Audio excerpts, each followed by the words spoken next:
The Badgers dropped the I-94 game. I'm going to tell you why my panic meter probably isn't quite as high as yours.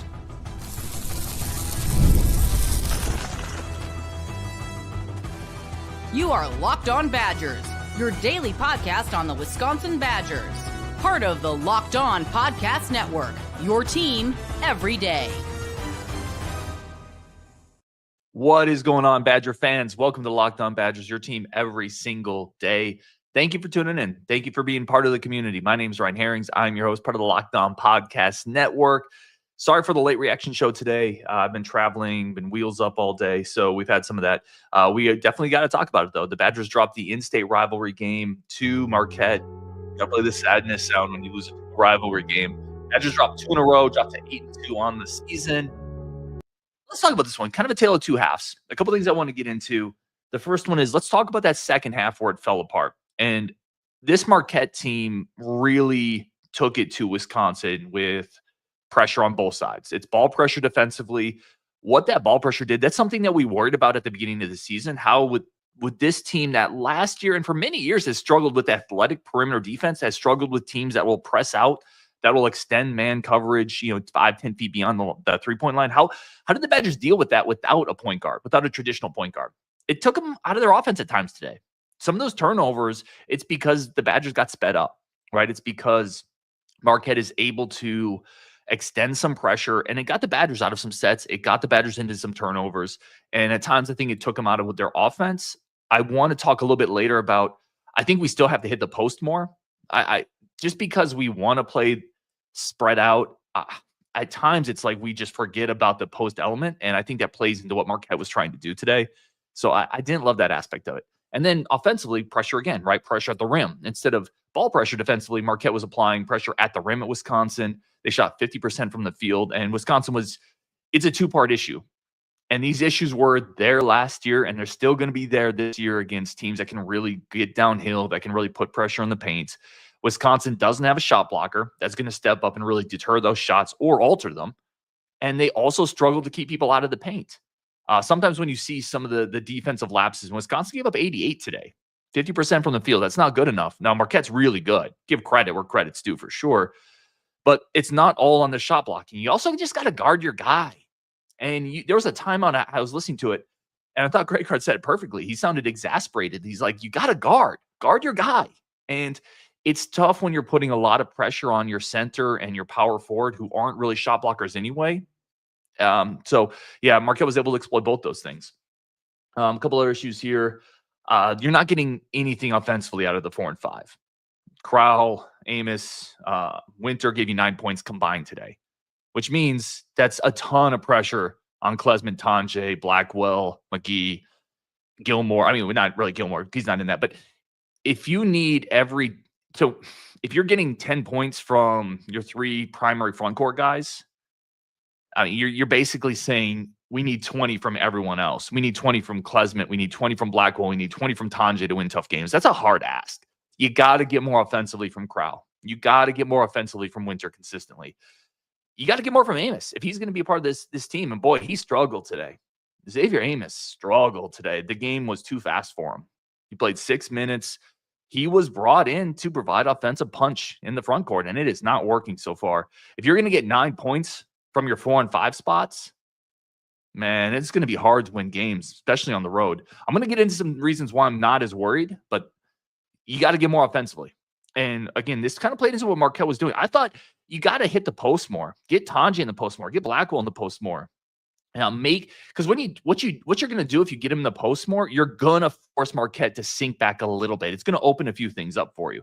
Get Crowell in the post. One of the things you see in a game like this where Marquette is extending, a lot of what Crowell is doing is just setting kind of screens 25 feet away. It's not really that effective. I would like to see him get in the post more where he can at least suck some defense in and maybe make some passing to get something going. But, Marquette did a good job there. You got to give him credit. I will say this, funny enough, Crowell's got to score more.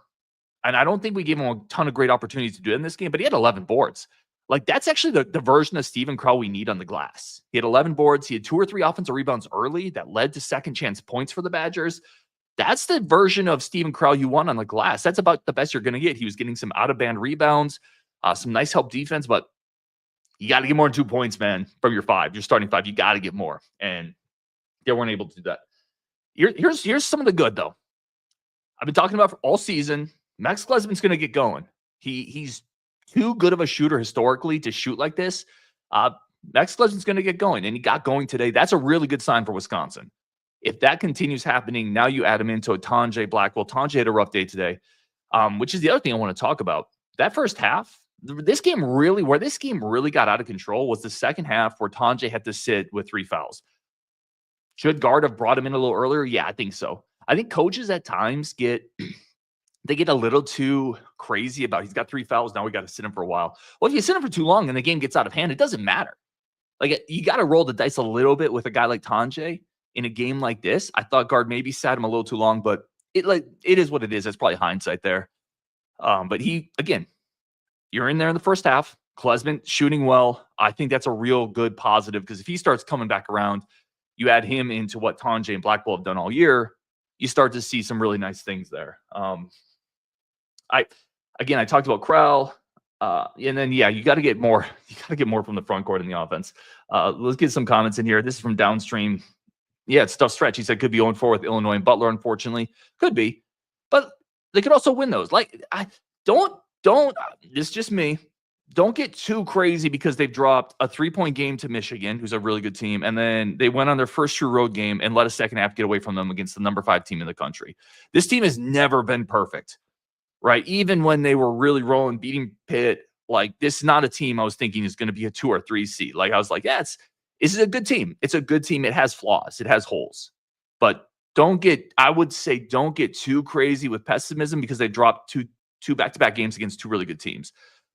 They could beat Illinois. They could beat Butler. That's one of the notes I made during the game. We're almost a third of the way through the season. This team just scored 74 on a shooting night that wasn't perfect, with their best player being saddled with foul trouble. This team's going to score a lot this year. I think this offense is legit. The defense is problematic, but we knew that. I feel like we knew that. Ryan says, so they're not as good as many thought. Shocking. Tanjay and Blackwell can only do so much. Scarecrow is not effective. Listen, Crowell needs to score more. But I do think this was an effective Crowell game on the glass. If he gives you 11 boards and 2 or 3 offensive boards, let me pull up the box score. Actually, I don't have it up, but I'm pretty sure it was 11 boards and 4 on the offensive glass. Like, you take that all day from your center. But yeah, you got to score more. But again, I think it's an element of you got to give Crowell opportunities to score too. Crowell is not a catch the ball at the 3-point line, pump fake, 2 dribbles, get into the paint and score. He took 4 shots today. You got to get him some more opportunities in the post if you want him to score more. And then I think that sucks in the defense a little bit. But let's see. Let's get some more comments in here. Isaiah Place said, as soon as Tanjay went to the bench, Marquette immediately on a 2 run. I agree. Marquette could drive at will. Yes, they could. And there's no real excuse for that. So that's on-ball pressure. Now, one thing Marquette does really well is they play with great spacing. If you look at their sets, they're not just set up at the 3-point line. They're set up 2 or 3 feet beyond the 3-point line. So they are stretching the defense, that rubber band that connects everybody defensively. They stretch that to its absolute limits. It's something they do really, really well. What does that mean? It means help defenses harder, because they have a lot of shooters, a lot of quickness, really good passers. You can't clamp in too much, because if you do, they're going to skip the pass and hit a 3. So it makes the help defense harder. But you still got to do a better job. Just guard your yard, which means you guard you and 3 feet on each side. Move your feet, guard your yard. Way too much dribble penetration today. We saw that last year. That was an issue last year. It looks like it's still an issue this year. Who on this team is that guy? Who's that Josh Gosser who will step up when another opposing guard is dicing you up and just stay in front of them? Who is the Josh Gosser? Who is the Michael Flowers? Who is the I'm trying to think of other defensive stoppers. You need a guy. And up to this point this year, it's kind of been Kamari McGee, but he struggled a little bit with Jones today. Jones is really good, but some of that stuff was too easy. So yeah, defensively there were issues today. All right, we're gonna take a quick break. Bunch of your comments. I'm also gonna get back, and we're going to talk about a couple truths with this team. We're about a third of the way through the year. There's some things we can definitively say, including one transfer looks like a steal and one looks like a lump of coal potentially.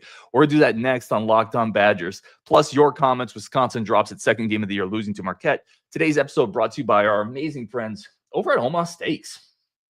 Man, listen. It is the holiday season. It is incredible if you want to get somebody some Omaha Steaks. Win Christmas. Absolutely win Christmas. Nothing delivers comfort and joy like the unrivaled quality and taste of Omaha Steaks. It's guaranteed perfection in every single bite. And right now you can save and give an unforgettable gift with 50% off site-wide at omahasteaks.com. Great steaks at half off. We're living in paradise, y'all. This is the Jetsons' future that we all dreamed about. It doesn't get better than this. Plus, score an extra $30 off with promo code COLLEGE with 5 generations of experience. That's 500 years, right? They consistently deliver the world's best steak experience, and the gifting experts at Omaha Steaks have made it easy to deliver the perfect gift with thoughtfully curated gift packages featuring gourmet favorites from legendary steaks to mouth-watering desserts and more. Save 50% off site-wide for a limited time at omahasteaks.com. Plus, our listeners get an extra $30 off with promo code COLLEGE. It's 50% off at omahasteaks.com. Plus an extra $30 off with promo code COLLEGE. Minimum purchases may apply. Today's episode also brought to you by our incredible friends over at FanDuel. And if you were on the game today and you were on the Badgers, you probably lost. But that doesn't mean you can't be on the next one. Futures, parlays, teaser spreads. The over on that Big Ten championship game is absolutely hitting. We're doing this at halftime. That's an incredible fun game. Badgers play both those teams tight, by the way. It's interesting, right? Right now, new customers, if you bet $5, you get $150 in bonus bets. If you win, that's $150 guaranteed if you win in bonus bets for new customers. Just visit FanDuel.com today to join. You'll get started with $150 in bonus bets with your first $5 bet. That's FanDuel.com. Do it responsibly, but a great place to do it. Never waste a hunch. Make every moment worth. FanDuel, the official sportsbook of the Locked On Podcast Network. Okay, I want to hit this, and then I want to finish off with your comments and see where you're all at. If you guys are jumping off the ship, if you guys are staying the course, I still think this. I haven't moved much one way or the other with this team. This team, I think, is still a good team with flaws. That's who they are. But here's a couple of truths, I think, because Wisconsin's 8-2 now. We're getting close to a third of the way through the year. You can start to say definitive truths about this team, right? You can start to say, I really think this team is this and this. The first one is, do you still have those same defensive issues you had last year? I think you're better in the pick and roll. Kamari McGee has cleaned that up. John Tonje's made that better. The pick and roll defense is better. But the issues stopping penetration when it gets to the rim and the issues staying in front of really good guards, I think those are still there. I think that's going to plague the team the entire year. Here's a truth, 2 truths. Tonje's a dude. Amos looks like a miss in the portal. I hate to say it. I hate to write somebody off, but if you're into Big Ten play and you're getting 6 minutes, you were brought in to be the starting 4, it doesn't look good. Couple turnovers today. I think officially Amos had 1 turnover, but I think really there should have been 2. He dribbled. Here's what I wish Amos would do, because Amos is a very skilled stretch 4, but I feel like he's trying to do too much. He's trying to pick the ball up, dribble, make 1 or 2 moves. I think he just needs to be a spacing guy right now. Until he starts hitting some of those shots, focus on spacing the floor, hitting open threes. If it's not there, move the ball, then crash the glass. And then defensively do the fundamentals. That's it. Like, you're doing a little too much right now, probably because he's trying to prove that he can fulfill this role and fulfill some of these expectations, but it's not working. And they desperately need it. We talked about the offense in the front court in the first segment. You can't get 9 points and win at Marquette from your front court. That's too much of a burden. That basically means Blackwell has to be perfect every night, Tonje has to be perfect every night, and Klesman has to be perfect every night for you to win. It's not gonna happen. You need more, and you need Amos to probably simplify his role and focus on excelling in that simplified role. A couple other things that I think are truth. Listen, Carter Gilmore has improved dramatically, and kudos to him. Hell yeah, you have to give that dude credit. Carter Gilmore looks like a really solid college basketball player now, whereas last year he was more just a defense rebounding guy. Now he's hitting open threes. Now he's driving a little bit. He's a pretty good passer. Such a solid player off the bench. You have to give Carter Gilmore credit. Absolutely improved every single year. I really think you just have to be really, really impressed with the work that he's put in. The other one is Kamari McGee. I think there's another truth there. Kamari McGee is adjusted and developed into a really good backup guard. Really aggressive, able to hit some open shots, able to get to the rim, pretty fearless. So I think those are some truths with this team. We're about a third of the way in. The other one guard is adjusted. Y'all see the 1-3-1 zone guard tried today? No, obviously Marquette instantly hits a three, and I am burying my head in my hands because I'm so thrilled that we're switching it up a little bit, because I think the occasional switch into a zone can buy you a possession or two in a critical moment, right? We go 1-3-1, and Marquette runs a great little set where they run a baseline, drive in, kick it back, hit a three. I'm like, oh no, guard's never going to play zone again. But I like it. I like that guard is adjusted. He absolutely has. Offensively, this team looks dramatically different than it has in years. Defensively, there's some new twists. We're doing a few different things in pick and roll coverage. I like that Great guard has adjusted. All right, let's hit some comments. Let's see what you guys think. Okay, let me go up to the top. How are we? Daniel Bloom says, I agree, Ryan. He sat Tanji too long. I thought so too. But this is common for coaches. Coaches take that guy out, and then they almost, you know what it is? Coaches almost foul their old players out sometimes, right? You got 3 fouls, you got to sit. Meanwhile, that lead starts building up. It doesn't matter. By the time you put him back in, he may not foul out, but the game's over. I thought a minute or two too long. I do get that. We talked about that one. Glenn Miller talks about giving Hepburn not having a real point guard. AJ said they doubled down the post and crowd because he's a back to the basket guy.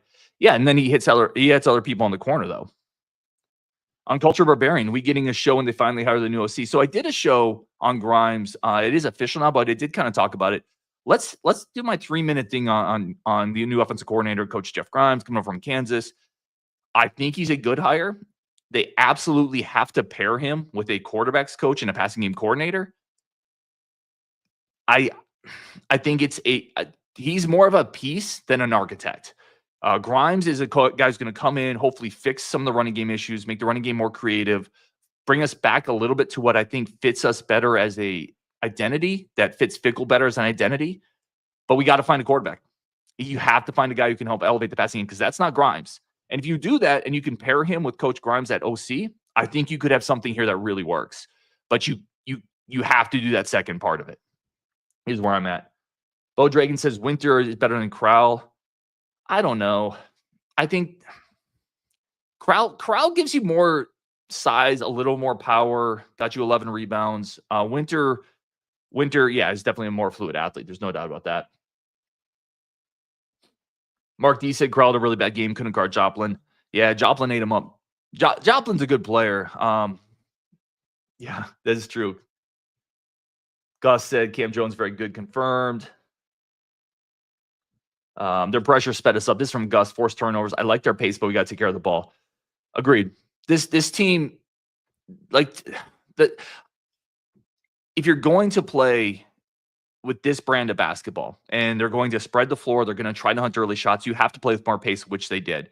But you can tell that Marquette's constant pressure. So pressure is the type of thing over the course of a game, it starts to wear you down. Guards start to make more mental mistakes. They start to get fatigued because it's a lot harder to handle the ball 30 feet away from the rim than it is at 25 consistently. It's harder to bring the ball up against a 1-2-2 press, which Marquette used, right? So it just takes more out of you, and the toll of that game starts to add up. And then in the second half, I think you saw that toll add up without a traditional point guard, with Tanji going to the bench. You saw people trying to make plays they shouldn't have made. You saw John Blackwell dribbling in transition off his leg. Those are things he wouldn't normally do, but I think the constant pressure that Marquette applies, it eventually wears you down. And it's harder when you don't have a traditional ball handler like Wisconsin. You don't have a traditional point guard to kind of help break that press. Now, let's be fair. That was an issue last year with a traditional point guard, right? Wisconsin struggled with this time of pressure last year. Look at the JMU game, and they had a Chucky Hepburn. So I don't think this is just a reflection of you don't have Hepburn. But I do think it is a reflection of this team could use another ball handler. It could use another secondary ball handler, secondary playmaker, so that when maybe Tanji goes out, the offense doesn't have to rely on kind of isolation ball and long three-point attempts. Let me keep going here. Yeah, a bunch more comments on Amos. Someone said my audio is bad. I apologize for that. If my audio is bad, I apologize. Hopefully it's fixed now. Hunter Mielke says, I'm worried about Grimes. I think that's fair. Listen, the last couple stops for Jeff Grimes haven't gone great necessarily. He got let go at Baylor, and he wasn't exactly he was fine at Kansas, 29 points per game, But it sounds like a lot of the fans there were a little frustrated with the passing effort and the passing game that he had there. So I think that's fair. I'm in very much a wait and see mode. And part of my wait and see mode with Coach Grimes is who is going to be the quarterback coach and who's going to be the offensive or the passing game coordinator, right? Who is going to develop the quarterbacks? And if they get that thing, if they figure that out and pair it with a guy like Grimes, who's always had a successful rushing attack, you could really get something dynamic here. That could be really fun. But you got to get that second domino, right? You got to get that other thing to knock over. Downstream says, Ryan, thanks for all these podcasts. I tend to be negative in hopes things will get better. Ignore my bad fandom. Man, you don't have bad fandom. Dude, I love that you're part of this community. And like, you're always respectful. Like, all the perspectives are welcome, man. And listen, sometimes I'm too optimistic. Like, and I need people like you to balance me out. Like, I think we pull all of ourselves back into an area where we're getting context and we're getting opinions and perspectives from everybody. And that makes us all smarter. Like, all of us have valid stuff to put out there. Let's put it together and come up with, some community thoughts. And that's where we get more intelligence. So I appreciate the hell out of you, man. And everybody else for jumping in here. The perspectives are all great. Justin Tyler says, our guard plays rearing its ugly head, making me nervous heading into Big Ten play. Yeah, listen, keep in mind, Marquette plays a style that not a lot of teams are going to play. Not a lot of teams are going to play with that level of pressure for 40 minutes in the Big Ten. We are coming off of two really good teams that we played, and we lost to Michigan by 3. Like if Klesman just shoots a little bit better in that game, and listen, ifs and buts, it doesn't matter. My point is, you have 2 losses in a row, but overall you're still 8-2. You have 2 losses in a row, but overall you still have a really efficient offense. You have 2 losses in a row and still some things to clean up. Take the good with the bad. Right, you're never, after the wins, we said this after the Pitt game. You're never as good as your perfect moments, and you're never as bad as your worst. Like, this is a good ball club. This is a good basketball team, a solid to good basketball team. But it's not perfect, and we never said it was, and we never should have been under the impression that it would. Teams like this that are going to put pressure at the rim are always going to cause this team issues because we don't have a shot blocker. It's been an issue for a couple of years. We talked a couple of years about we need to get somebody in there who can challenge those shots at the rim. That's kind of what Xavier Amos was supposed to be. He's a secondary shot blocker. So when somebody gets, past Kamari McGee, Blackwell, Tanjay, whoever it is, Amos can come over and help clean that up. But he just hasn't been able to translate into that. So, yeah, like, there's going to be more issues. I think there's going to be more wins too. I think this team is what it is, a solid to good basketball team that's going to make the tournament, be a 4, 5, 6 seed. Probably knock off a couple teams they shouldn't and lose to a couple teams that they shouldn't as well. And that's kind of where I'm at on that. Yeah. Angelo Cortez says top 40 team, in my opinion. Ryan says, do you still think they are top 20 still? Do I think they're top 20 like in the rankings, or do I think they'll finish top 20? I think there's a shot they finish in the top 25. I really do. Listen, that Pitt team they beat is a really good team. This first half against Marquette shows you what they can do. This is their first true road test, and they're up by 4 at the half. And again, if Tanjay doesn't get in foul trouble, I don't think this game gets away. Marquette still wins because I think they're a better team overall and they're at home. But I think if he doesn't get in foul trouble, this team stays there and it's a close game. And then you have 2 close losses to Michigan and on the road to Marquette. And that's not that huge a deal. Like, in the aggregate, in the big picture, at the end of the season, when you're going to zoom out, because after games, we always zoom in with a microscope, right? We look at that game intensely. At the end of the year, you're going to zoom out and be like, a 3-point loss to Michigan and a loss on the road by 14 to Marquette. Not the biggest deal in the world. In my opinion. I could be wrong. Ryan Hepting says, Brian Smith would hate the hire. He didn't bring Daniels with him. I'm going to get Brian on. We're going to talk about him. Brian actually mentioned something about Grimes. He said, good hire. Got to upgrade the receiver talent. Of course, Brian's like, got to get receivers. But Brian actually doesn't hate the hire. We're also going to get him on to talk about the recruiting class, the 2025 recruiting class. So that's going to be a really good show. That's going to be coming up next week. Anyway, on Wisconsin, Bo Dragon says, let Freitag learn trial by fire. I wouldn't hate it. Some of the stuff I think Freitag's a ways away defensively, so I don't think he helps you there. He does give you more athleticism. A couple minutes here or there, though, I really wouldn't hate getting your star point guard some burn. Strategically find minutes for him. I would not hate that. Eric says, what's the deal with Cam Hunter? He had some illness stuff that took him out for a while, and I think he's just fighting himself back in. And it's hard to fight yourself back into the rotation in the middle of the season. And he was already kind of a fringe guy with the way Kamari McGee has stepped up, and that kind of three guard / rotation of Blackwell, Tanjay, and Klesman. It's just going to be hard for Hunter to find minutes there.